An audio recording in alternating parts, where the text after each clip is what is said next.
Hey guys, so this video is going to be just a little bit of clarification for some things and then my test results. So I'm going to go over my test results really first, so if you don't want to watch the rest of it, at least you'll get this part of it. So test results came back really, really good.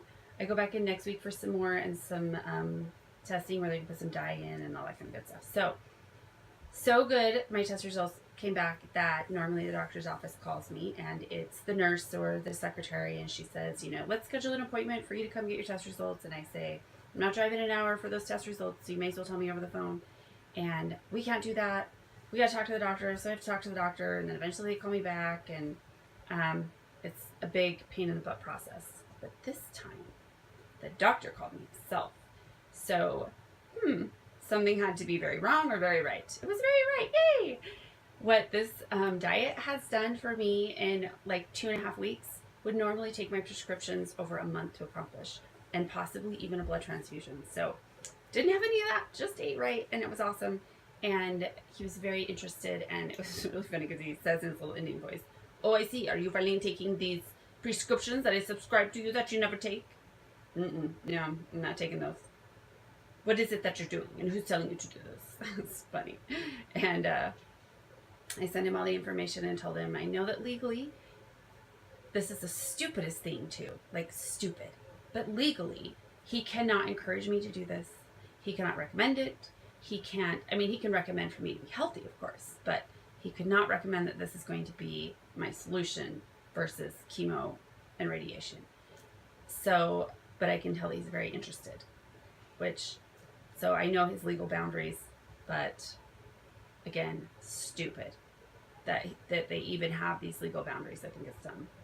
But I can tell he's interested and intrigued. And he did not like, well, you must come in like he usually does. It was just really like, okay. So another test result next week. So we'll go from there. I'll keep you guys posted. The next thing I wanted to talk about was just a little bit of a clarification about my weight. I know, it's awesome. I like it for the most part.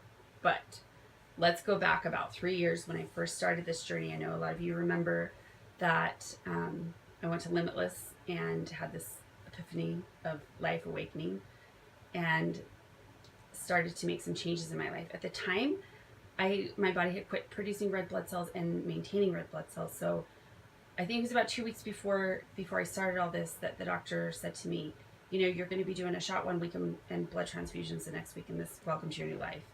And no real explanation to that. And that was just, what? That's crazy. This isn't making sense. So after I was at this Limitless with Mom, and this guy stood up in the audience and said that he had this health problem that doctors couldn't figure out why he had it.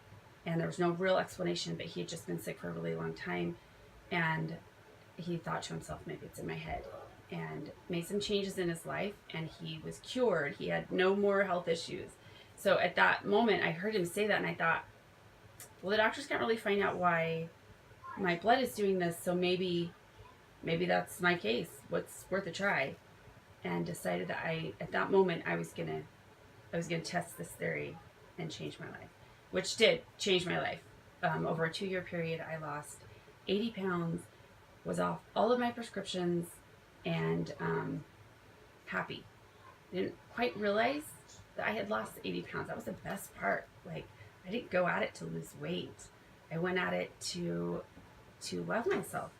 Love myself the weight that I was, to love myself with every little fat roll, with every wrinkle, with every imperfection that I had. And in that process, I lost 80 pounds. So no, I did not lose 80 pounds because of the cancer, because I need that credit to go where credit is due, Like, I lost 80 pounds in just learning to love myself 80 pounds heavier. I loved 80 pounds away. And I didn't go to the gym, not one time. I didn't diet. I didn't anything. In a sense, I did diet because I stopped eating my emotions and I started dealing with my emotions. I started processing my emotions versus eating my emotions. And I know a lot of you guys hear like my bathroom stories, because here's the deal. Everywhere you go, there's a bathroom. So if you need a break or you need a minute, go to the bathroom.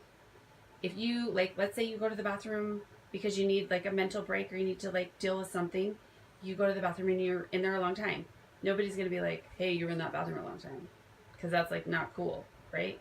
So, or let's say you have to go to the bathroom over and over and over again because things are just too intense. So, go to the bathroom over and over again. Nobody's going to be like, hey, you can go to the bathroom a lot. You got diarrhea? People don't do that. No. They just like, they'll notice, but they don't say anything. So, who cares? And then if you're in a really bad situation and they've watched you go to the bathroom 10 times and they're thinking, oh, she's not feeling good, you come out and you're like, situation's too intense.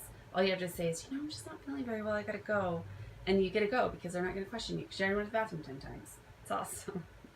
So I use the bathroom as my sanctuary a lot because, again, best part of being in the bathroom when you're trying to regroup is if you got to pee, you're already there. It's fantastic.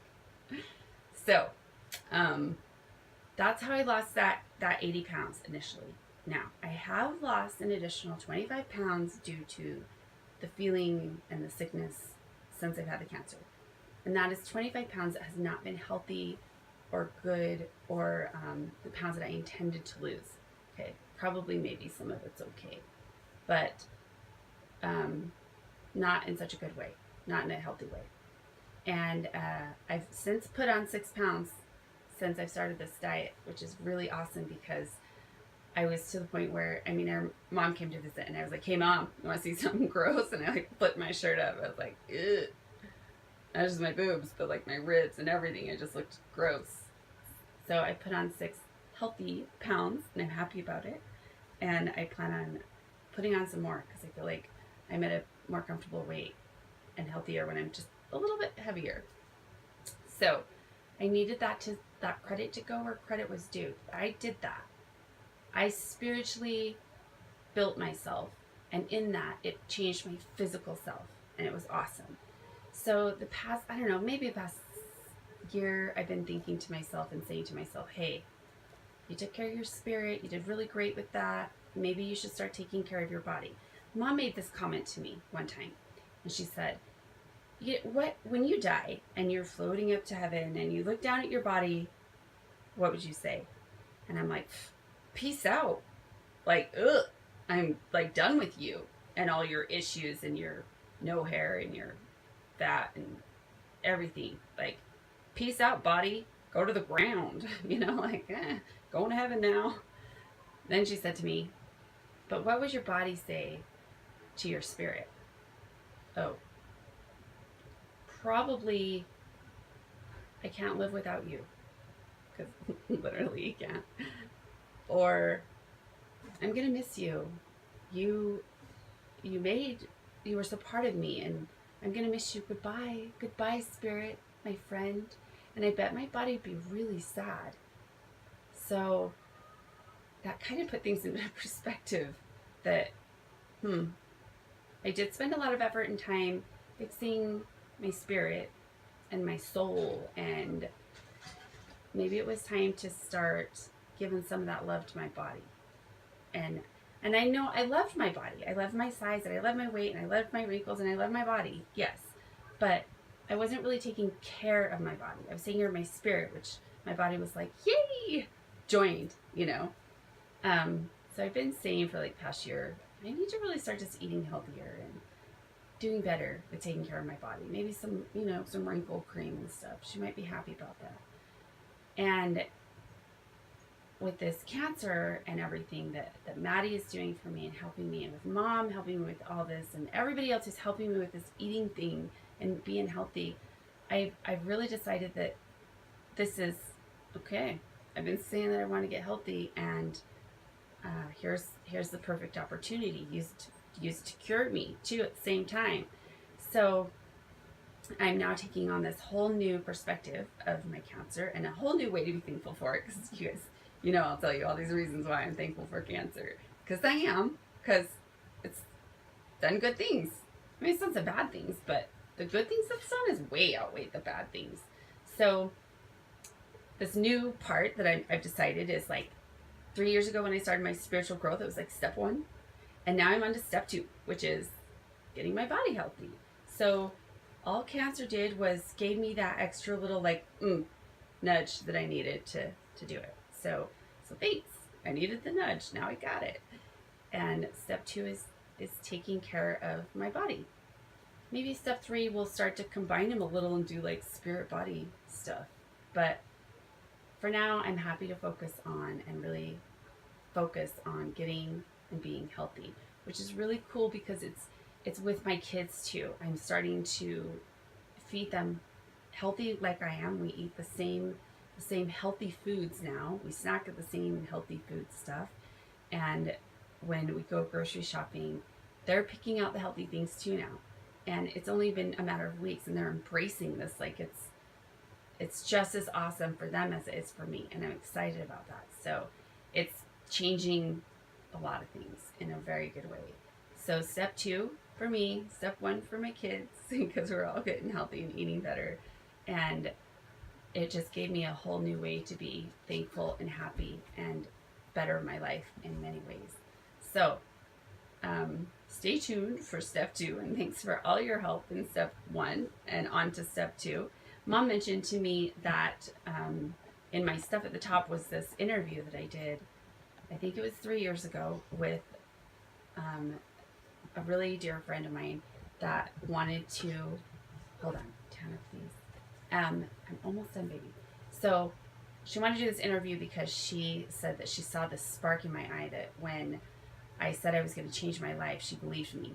And so she wanted this, like, at the very beginning type interview of how I was going to change my life.